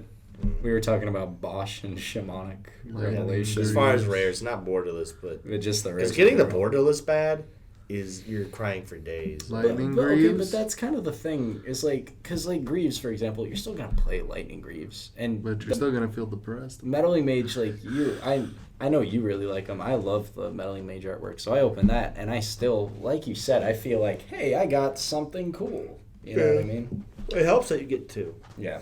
I love it when it's like, okay, I got that one that's not a good value, but I like it, and to make myself feel better, here's doubling season. I like it when I get the Goblin Guide and then I immediately get the Exploration map.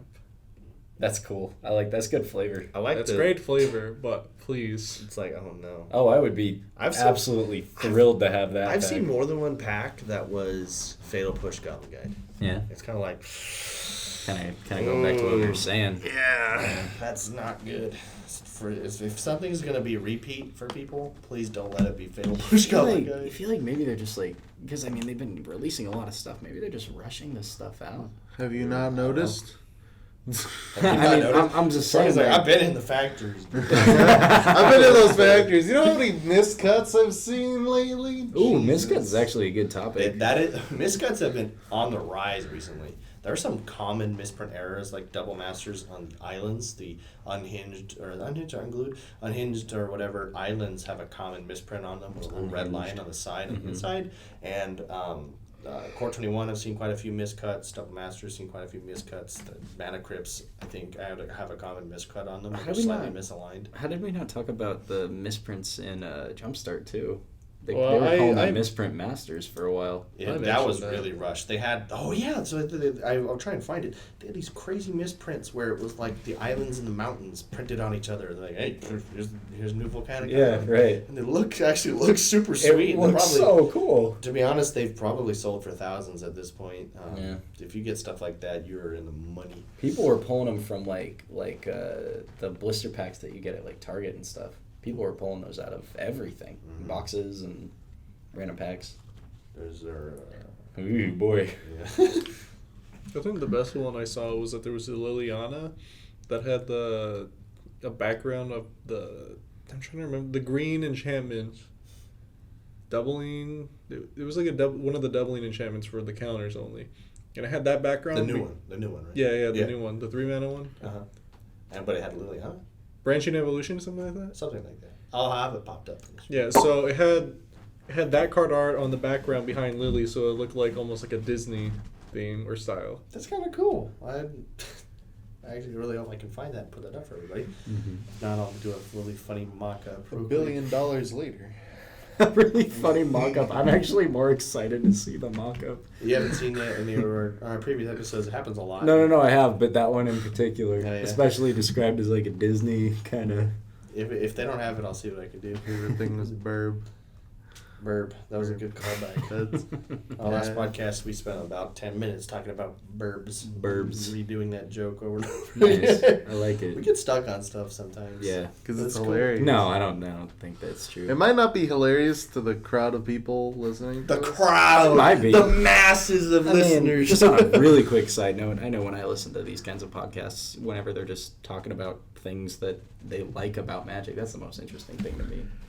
I feel like in this podcast we spent a lot of time talking about what we don't like. Yeah, but I mean, people always find comfort in other people who hate things that they also hate. That's true. Yeah. We've been meaning to do a podcast because, like I said, we're often very behind on the podcast because it takes a long time for me to edit and get into the quality and polish that I like as far as the visuals are concerned. But we've been meaning to do an episode of just kind of like, what are your best stories of Magic? What are let's talk about our favorite cards and formats and good stories, Magic the good Rewind. times. Yeah. The good times of like old tournaments and experiences, and, you know what I mean, stuff like that. Yeah. Everyone's got their good Magic stories. Oh, yeah, Everyone's got totally. those classic times. And we're like, let's just do a time, or maybe get some cool guests on or something. Let's just talk about it. But it's just a podcast for another time. For most of the time, we try to keep up with the newer sets and stuff like that because that's what people need to hear about it, right? Speaking of new stuff, Double Masters. Another great segue. It's not actually a segue. It's just I have to reel myself in after. Double 10 I minutes. think a Double segue. Masters. a Favorite segue card can from bring Double you full Masters. circle. You said Blood Moon. I love Blood Moon. I like. Blood Moon's actually my I favorite always card in forget all the Magic. name of it, but I really like the black and white sword. Light and Light and Shadow. Shadow? It's a great Yeah. art. It's a great art. All the swords are there. The Yeah. swords are there. Great alternates for those too. I love equipments too. Some of the most expensive cards in the set are the Light and Shadow, and I think Feast and Feast and Famine. The top 5: Mana Crypt, Force of Will, Jace, Sword of Feast and Famine, and Sword of Fire and Ice. I like the way you did that. Just announced it. I also Oh, like how he we're doing the top pulled 5 up now. his hand and he pulled out a finger. For Yeah, but you also everyone's did thing. it in a ripped the really finger weird off his order. hand, yeah. Like you did your pinky before you did your ring finger. It was really strange. Thank you. He actually put his pinky and then he put his thumb and then he put a finger from the other hand up. It's It crazy. was weird. He took his shoe off, like stuck his tongue out. Yeah. Anyway, is there any other cards from Double Masters you guys were excited about? You did mention Goblin Guide. I love Goblin Guide. That was a sweet art, though. Yeah, I liked it. that's a cool one for sure. Karn Panorama. I like Boy, let's not no. talk about Karn. That's a dude. can of worms right You there. mean the Tin Man? I love the Twin. Oh man, I kind of like the lands. I think the lands look pretty cool on their own, and the panorama is a good idea, but not like that, please. Wait, That Miles. card got the proportions are way off, and because of the way they rearranged it, if you put the cards together, the panorama doesn't fit. Yeah. But as you mentioned earlier today, shout out to the artist for just owning it, dude. Yeah, I am he's totally cool about people making fun of it. He I'm changed so, he changed his profile pictures on Twitter and stuff Yeah. to be that card. Yeah, that's how you handle stuff like that. What were you saying, Angel? What you need to do is you have to go and Photoshop in the Tin Man from the Wizard of Oz onto Karn and see how well it fits over it. That's funny. I don't like getting extra work.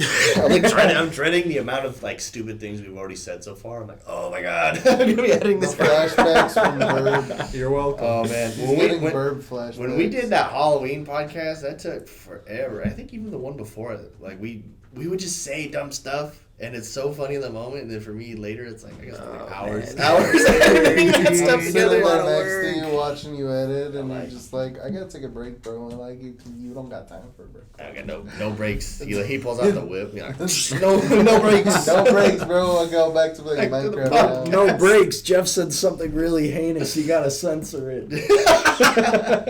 If you leave in the Jeff's I'm gonna lose all my You know how many fans, words bro. All the Jeff fans. My You know how many reputation's at stake. demonetized words I said, bro? You know how many times I mentioned that one? Whoa! I'm gonna censor you saying that. I'm gonna censor Exactly. That. Don't even say that word. Don't even say that word. Anyway, it's a Magic the Gathering we- podcast. Yeah, no, actually, it was a Force of Will podcast. Oh, you're I actually forgot right. about that. I thought we were here for Final Fantasy. We're all, you can't see it, but we're all staring at each other, wide-eyed, like, whoa. So Is like- what Whoa! we're doing? Oh, you can't say that either. Can I not? I don't know. Wait, I don't which know. one of those skinny nuts? You Angel can't and- say the word off. Angel and Fernley are Ooh. here. We can't say that. Are you giving away secrets of their identity, though? Their No. faces are on the channel. I'm just Oh, okay. Yeah, I think everybody knows what color I am. It's fine. We're never going to do a face reveal because if anyone ever asks for one, it's like, just watch our old videos. Just watch Yeah. the Inventor. I'm never gonna do a face reveal. I'm the most anonymous man on the internet. I'm going to I think I gave my full name at the beginning. I'm going to throw a picture of your Yeah. face up right now on the podcast. Stretch it out like really wide. yeah, I'll put a picture of your face. I'll make it really hard to tell what it is, like really distorted. Put a hand You on can it. do that. You have my full permission to do so. Fernley mentioned the Inventor. We've talked about it very early on in the podcasts a few times in some of our other videos. We'll mention it briefly, and I'll mention it briefly now for new listeners. Me and Fernley have been part of a different project called on a different channel known as Screenplay and on YouTube, and also now it is on a website called The Fantasy Network. It is a website that solely hosts new and kind of up and coming indie content, web series and stuff like that. It's a really cool network, really cool people, and it's a place where if you're trying to support smaller creators and new content that's not kind of like syndicated by big networks or big YouTube channels and stuff like that, Fantasy Network is a cool place, and we do a web series called The Inventor.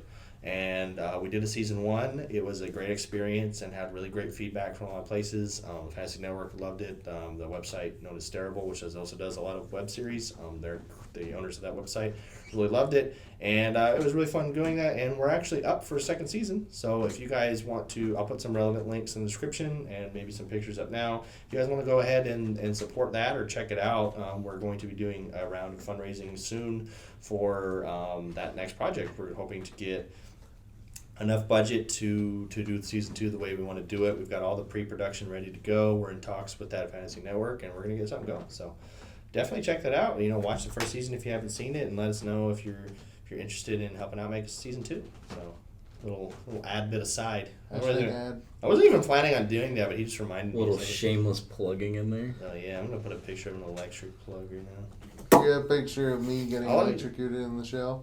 Oh yeah. Oh, yeah. I was doing a screenshot. You guys are making me grab too many screenshots. You can just put the clip of me getting electrocuted. I don't want. If you want to send me a list of what you need, I could get the screenshots. I mean, now you said a clip. It's like. Oh man! Now we got to put in a 2-hour what? movie in the I'm middle just of gonna the put a podcast. picture of a Force of Will card. That's gonna be the whole podcast. It's gonna have all our faces on it. Just put it in the beginning and just leave it there for a while so people. They're so confused and then they don't understand the joke till later. Well, I think they'd click off the video. They're like, I think it's broken. I feel like we talked about it. It was like the first thing we talked about. Though. Force of Will. Yeah. Maybe? I don't remember.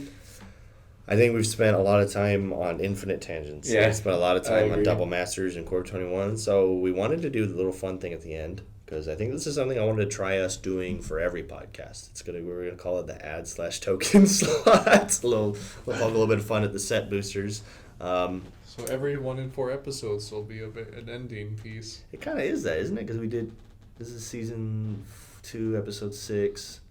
We did the Halloween one as the 4th episode. I guess this would be 2 episodes later, but kind of is the same ratio. But anyway, I think we could do it kind of like every episode. We're going to do a fun, just little thing at the end. Let's have a little bit of fun, kind of just like that.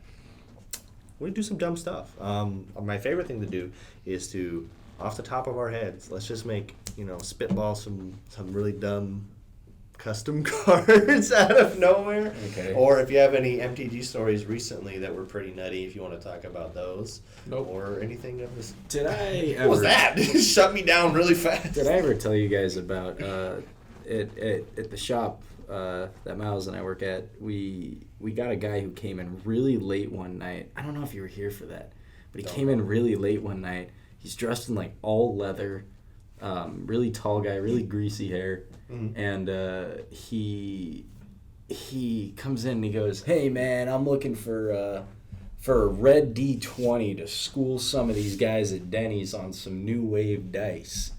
And we were like, "Oh, this is gonna be a good one." He comes in, he goes, "We're with Flippin'. Danger Flippin'. Squad," and so Flippin'. Flippin'. it became a card that I made. The guy was talking about how he crashed a bus into another bus. They had pyrotechnics and shit exploded, and so that's the effect on the card is you remove two. You can add 1/1 counters to it, and you remove two 1/1 counters, and you can make shit explode. I don't know how much of that I'm going to censor. I haven't decided yet. What do you mean? But if I censor any of it, it's going to be a lot. I was quoting him. That's what he said. Hey, to be fair, if anything, post-production, just get Jeff to say some random words, and then you just insert that instead. I could do that. What if You could just cut this entire section. Hey, this is our first ad token slot. It's not offensive. I was quoting him. It's like I've said it before in the last podcast. I'm still not even sure how much we want to swear on our We're trying to still, we're not new necessarily, Well, but that's kind of like that was the on the first ground. What if we did this live on Twitch? I'd love to stream. People curse on Twitch all the time. Yeah, I don't know. PewDiePie said a really bad word one time. Uh-oh. I mean, he did. I'm not denying that. I'm like, that's an uh-oh for him. Yeah, it's He's a real- still getting backlash. Oh from that. man, it's crazy. Let's not get any backlash, guys. But that was the first F word. What's wrong? F word. You didn't say F word. Oh, you're right. I said friendly. I'm gonna use that. I'm gonna censor that with the friendly soundbite right there over and over again. The friendly danger friendly The squad. I like that. That's good. That's a good one. So there's the friendly danger squad. Oh. What? You said friendly danger. Did I? I didn't even notice. I didn't notice You guys have any? You guys want to off the top just to spitball? Let's get a crazy custom card going right now. I just want to go home. That's a a good weird card. name for a card. Yeah. It's an instant speed. It has to be. It's an instant seed bounce for all permanents. I was gonna say you scoop the game at instant I speed. feel like that could be like a pacifism, like so the thing can't leave. I just want to go home. I just want to go home. Sounds like an uncard. You flip a coin, depending on the outcome, it goes back to your hand. If not, it stays on the battlefield with the enchantment. That's pretty good. Yeah, that's not bad at Pretty all. good. How much mana? 3. 3 colorless? No, 3. 3 what? $3? Nah, in this set there will be mana rocks that just make 3 as the mana. I don't It just like makes this. a number 3. It doesn't I like have. this. It just has 3 spelled out. It just has There's the word 3. you use 3 to cast So the spell. stupid. every mana symbol, instead of like the mana symbol, it'll be just the word written out 3. That's good. Okay, I so like that's that. my custom card. It'll That's just be Angels. my custom card will just be the number 3, and it's like a Pokemon energy, where it's like the whole land is the picture of it, but it's just like a card, a standard size playing card with the number 3 on it. Guys, It's written on it. We It's just made written the word. We just And made then- the 6 color. And the 6 color is numbers, and you know. It's a word of a Yeah, it's like the mana cost is 7. You can't pay 7 mana. You have to find a card that says 7 on it. It's like Magic Uno. My It's terrible. my buddy Devin and I, we have a joke a lot of the times where because I play Yu-Gi-Oh as well, where we'll be sitting at the table and it'll be shuffling and it'll be like, okay, you play Magic rules in your Magic deck and I'll play my Yu-Gi-Oh deck. And turn 1, I swing into him for 1,700 damage. It's like, this doesn't seem fair. It makes me laugh every time. It's probably not that funny, but it makes me laugh. I mean, I like to go to Magic FNMs and play my Force of Will. Yeah. I can tell you, I can't even name a single Force of Will card. I think I need to learn at least I'm one. sure Force of Will is one of them. Yeah, You that's think at least so? one. I mean, that's a It magic has to card. be, right? I mean, who knows? Maybe. You guys want to? I just pulled up the tabs to research stuff, and it's still in the Force of Will story. Yeah, of from course it earlier. is. It's important. Everybody needs to know. I think my custom card will be a 2-mana 10/10 that must attack. Anytime it would attack, it must attack a random target. Oh, that's kind of fun. Random targets include artifacts, enchantments, creatures, and doesn't players. really And planeswalkers. Work that. It deals damage to the converted mana cost if it's not a player or creature. Okay, so And it'll be called Yu-Gi-Oh! Rolling. I could not find. Googling it, I could not find a card named Force of Will in the card Force of Will. But if you type that in, Force of Will TCG, Force of Will, you get the first is a TCG player listing for a card called Obor Ozuki Full Art. It is a anime waifu looking character, From but the it's game Force of but Will. it's $4.20. Ooh, So- can we That's order 250 dang. of them and I don't open a know. shop where we sell nothing but that card? But Obor Ozuki. Welcome to Borozuki Games. Oh, it's a foil. It's a full art foil. Oh, that's a foil. Add to cart, everybody. We're going shopping, everybody. Alright, but that's great. I thought you said that. so I really out of like it the right delivery on that. We're going shopping. I really like the delivery on It's that. been a very unhinged. I'm gonna put the symbol. There's been a very unhinged MMMtg podcast, but I Yeah. like it. These are the best ones. Everybody's kind of loose and having a good time. Let's talk about the unsets for a second. Did you guys play Unsanctioned at all? Is that the newer one? Nope. That's the one where I throw No. cards at people and their creatures. So here's what I That's did. the one where like Fernley like straight up robs people and steals their. Here's what I did. Exactly. I had some new friends that started coming in, and there was also this girl there that was super interested in, and she wanted to play. She was like, I want to learn to play Magic. It was 4 people total, and not including me. So I guess including me, 5 people total. And Unsanctioned had just come out, and I was like, I'm gonna buy that, and we're gonna go to Denny's after work because there's a Denny's right close to us. And rock close to us. And we're gonna instead of putting 2 decks together, we did a 5-person free for all. That game lasted 3.5 hours. It's really I'm sure the fun. Denny's employees greatly enjoyed that. Hey, we still got food. We bought food and then got a plate of nachos that was, I love Denny's, not very good. Denny's. Shots fired. You gotta step up your nacho game, bro. Exactly. They gotta step up their bacon game. Jesus Christ, that's trash. That's why I always get the sausage. You are strongly opinionated today on the weirdest thing. The weirdest random things. I'm gonna be You're, like, honest going with you, off the the Denny's chain. bacon, like I'd rather jump in a river. Exactly. That's why I get the extra It's like, sausage. listen, Wizards of the Coast really screwed the pooch on Jumpstart, but that means nothing compared to Denny's bacon options. There's not enough delicious crispy bacon there. It's all this floppy garbage. It's too crispy. you I'm like- eating ash. You made What? I know what he means. I know exactly what you mean. Okay, I love Wendy's, right? Let's talk about Wendy's for a So, second. whatever. This is the MM fast food. Okay, but it is like having good food options is important to the gamer culture because like especially Denny's though, like you can go there 24 hours and you can buy food and we hang out there and play Magic. I've Not met right some now. of my Not in the middle of what's happening. I've met. outside. Can you shut your mouth? I've met some of my best friends like just playing Magic at Denny's. You know, it's a really good pastime. But like I was saying, sometimes Wendy's overcooks their bacon and it just tastes like It's ash. sand, bro. Yeah, It's not good. it's trash. I hate sand. Step it up, boys. Of course. Oh, it's coarse. I always get the It's quote wrong. everywhere. I always get the quote wrong because I've seen the movie like once. I Even when I was know. a kid, I was like, "This movie sucks." I never really watched the Star Wars franchise. Yeah. I watched the newer movies and that sucked. You say horror movies? I Newer watched movies. the horror. I watched the horror. I watched watched the the horror. horror. I watched Do Ra Ra Ra. That reminded me Ra-ra-ra-ra? of an ad you That's made. good It anime. reminded me of an ad you made for the shop a while ago, Miles, which was Om Nom Nom Nath. and it was Omnath holding a bunch of hamburgers in his hand.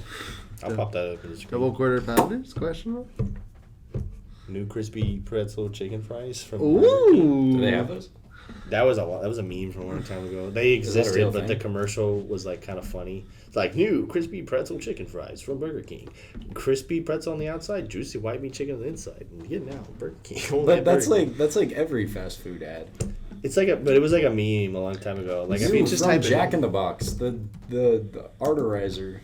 if you just type in crispy No. P, it pops up crispy pretzel chicken They- fries. right now they have menu tar. Menu Oh, tar? Yeah. Is that a real thing? I hate that thing. Yeah. Can we make that a magic card? Can menu tar be a magic card? He's just at a fast food Yeah, restaurant. he's a planeswalker, and like his +1 is He adds a cheeseburger Target onto- opponent buys you a Burger King Whopper. So what I'll say is the crispy pretzel chicken fries were such a meme that's not a product that they sell anymore. I don't believe so, but there's people selling crispy pretzel chicken fries chancla. Somebody get the chancla. It's awesome. It's something. It's just like the idea of the meme is that like it's a bunch of characters talking and you start listening to the story of the comic or the video, and then at the last panel, instead of whatever the finishing thing is, it's just new crispy pretzel chicken fries. I like that. Or try original chicken fries only at Burger King. Can we see the Lost meme done with crispy pretzel Sure, chicken it's fries? somewhere. It's somewhere. That's a good I'd one. have to find it. No, it's a completely 100% original idea by me. Trademark Force Will MMMtg Podcast. Fernley didn't like that one. That made him cry. I think we may have gone a little so far off the rails. There's no comment coming back. So I think that'll be the end of the ad/token slot. Now that we got that out of our system, Can I do the outro? Hooray! you want to do the outro? Can I do the outro? Can I do my outro and then we all say the thing at the end? Well, before anything, I want to thank everybody for watching, as always. If you haven't seen it already, check out the VIP packs openings on the channel. We got one video previously. The last one you'll see my opening, and the one before that will be Angel's opening, if you want to go check that out. The next podcast we do should be Zendikar spoilers when those are coming out. And as always, don't forget to follow us on Instagram if you're on that platform. We got MMMtg278 if you like MTG Memes, and at MTG Miles if you like MTG content in general. And if you guys want to do your outro, however you wanted to do it. So I was thinking I do the thing we talked about before, and then right after we all go bye. How about that? Do what you All do. right, here we go.